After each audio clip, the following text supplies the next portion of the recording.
बिस्मिल्लाहि मिनश्शैतानिर्रजीम बिस्मिल्लाहिर्रहमानिर्रहीम। अस्सलाम वालेकुम। उम्मीद है कि आप सब खैरियत से होंगे। अल्लाह तबारक ताला आप सबको हमेशा खुश रखे, आबाद रखे। फ़लस्तीन में एक बहुत ही गमज़दा मरका बरपा है। फ़लस्तीन की ज़मीन वहाँ के बाशिंदों की है। वो जो वहाँ पर रहा करते थे वो सब अरब थे। वो एक ख़ास मंसूबे के तहत इसराइलियों ने अपने एतराफ़ के मुल्कों में से वहाँ पर अपने चाहने वालों को वहाँ पर लाकर बसाया।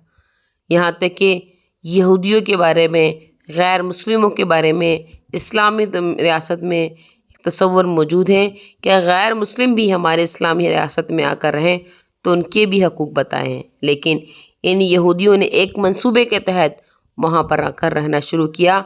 वहाँ पर आकर रहना शुरू किया। वहाँ से उन्होंने फ़लस्तीनियों को निकाला, जबरन भी निकाला, जुल्म सितम से भी निकाला।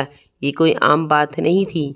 उनको वहाँ पर ला कर बसाना का एक ख़ास मकसद था, मंसूबा था कि यहूदी हुकूमत पूरी दुनिया में कायम हो जाए और वहाँ पर जो आकर रह रहे हैं वहीं पर ही हमारी पूरी दुनिया में कल्चर और हमारी रियासत की तोसी की जाए। चुनाचा वहाँ पर उन्होंने आकर ज़मीनें ख़रीदना शुरू कर दी और ज़मीनें ख़रीदने का मकसद था, वो मंसूबा था कि पूरी दुनिया में हमारी हुकूमत कायम हो, इसराइली हुकूमत कायम हो जाए। उनका ये मकसद था कि हम इर्द गिर्द की रियासत ख़रीद कर माऊज़ बिल्लाह मदीना मनवरा पहुँच जाएँ। वहाँ पर यहूदी अगर ज़्यादा तादाद में होंगे तो फिर हमारा वहाँ पर बैतुल्लाह पर कब्ज़ा करना आसान हो जाए। तो हमारे उलमा कराम ने ये फतवा दिया कि यहूदियों के हाथ अपनी ज़मीनों को फ़रोख्त ना किया जाए। यहूदी इस जगह पर कब्ज़ा करना चाहते हैं जहाँ पर बैतुल मुक़द्दस है, वहाँ अपनी हुकूमत रियासत कायम करना चाहते हैं। तो हमारी यहाँ पर हमारे मुसलमानों की हुकूमत हो, पूरी दुनिया में हमारी हुकूमत हो, इस्लामी कानून राज हो। जो वहाँ के मुसलमानों को कहा गया कि अपनी ज़मीनें यहूदियों को नहीं बेचें, नहीं सेल करें। हकीम उम्मतुल तानवी रहमहुल्लाह ताला ने फतवा दिया कि जिस माहौल में यहूदियों को लाकर बसाया जा रहा है यहाँ पर उनका कोई ना कोई मकसद ज़रूर है। उस पर उन्होंने फतवा दिया कि जायज़ नहीं है कि वो अपनी ज़मीन यहूदियों को बेचें। अगर वो इस ज़मीन को ख़रीद कर यहाँ पर रहना शुरू कर देंगे तो उनकी तादाद ज़्यादा हो जाएगी और वो अपने मंसूबे को सामने रखेंगे। चुनांचे इसी तरह हुआ। सुल्तान अब्दुल महमीद तुर्की उस्मानी की सल्तनत, उनके पास यहूदियों का एक बहुत बड़ा वफ़द आया कि हमें रहने के लिए एक बहुत बड़ी जगह दी जाए, वहाँ पर हम जाकर रह सकें। लेकिन उन्होंने इनको मना कर दिया। सुल्तान ने कहा जब तक मैं ज़िंदा हूँ मैं वहाँ जाकर तुम्हें कायम न करना, तुम्हारी बस्तियों को कायम करने नहीं दूंगा, तुम्हें मैं इजाज़त कभी नहीं दूंगा। जैसे कश्मीर में हिंदुओं की तादाद बहुत कम है और मुसलमानों की तादाद बहुत ज़्यादा है और वो लोग हिंदू चाहते हैं कि वहाँ पर मुसलमानों की तादाद बहुत ज़्यादा हो और उसी कोशिश में है कि वो वहाँ पर जाकर बसें। तो उलमा ने ये फतवा दिया कि कश्मीर मुसलमान वो अपनी ज़मीन हिंदुओं को फ़रोख्त नहीं करें, क्योंकि उनका मंसूबा ये है कि वो मुसलमानों की अक्सरियत को अक़लियत में तब्दील करना चाहते हैं और वहाँ पर हमारी हुकूमत कायम हो जाए। ये फतवा अल्हम्दुलिल्लाह बहुत शाया भी हुआ और उसका असर भी हुआ।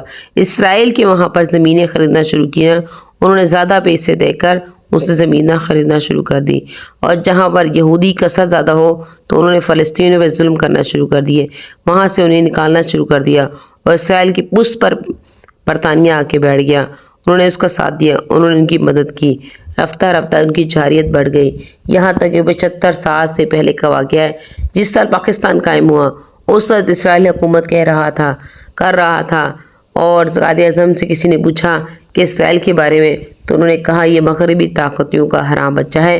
यानी उनकी ज़िंदगी में उनकी बहन ने कहा कि कायद-ए-आज़म मोहम्मद अली जिन्ना जब आखिरी लम्हात में थे उनकी ज़बान पे ये कलमात थे, कश्मीर, मुहाजिरीन और फ़लस्तीन। फिर कलमा पढ़कर इस दुनिया से उनके रुखसत हो गए। चाहे पाकिस्तान बना پاکستان ایک ایسی ریاست قائم ہوگی جہاں مسلمانوں کی تعداد زیادہ ہوگی۔ مسلمان امت مسلمہ کی توقع سے تھی کہ مسلم کے مقابلے میں اسرائیل کی حکومت قائم ہوئی، اور اسرائیل کی جب حکومت قائم ہو گئی تو انہوں نے فلسطینیوں کو سمیٹ کر ظلم ستم کر کے ایک غزہ مقام پر محیط کر دیا، اور آخر کار ایک محاصرے میں تبدیل کر کے سوائے کھانے پینے کی اشیاء کی کوئی چیز وہاں پر نہیں پہنچ سکے۔ شب و روزانہ وہاں پر حملے ہوتے رہے، مسجد اقصیٰ کو نشان بنایا گیا۔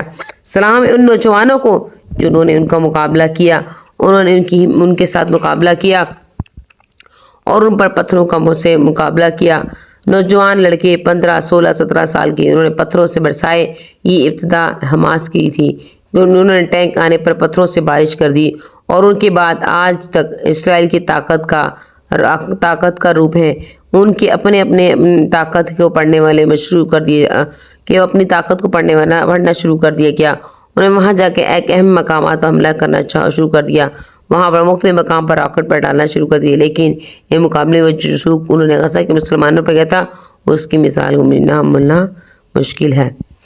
آخر میں اور آپ مل کر اللہ تبارک تعالیٰ سے ہمارے فلسطین لوگوں بھائیوں بہن بھائیوں کے لیے دعا کرتے ہیں، مسلمانوں کے لیے دعا کرتے ہیں کہ اللہ تبارک تعالیٰ ان سے بھی مدد فرمائے اور ہماری مسجد اقصیٰ کی حفاظت فرمائے، ہمیشہ قائم و دائم رہے اور ہماری اسلامی حکومت رہے۔ وآخر دعوانا ان الحمدللہ رب العالمین۔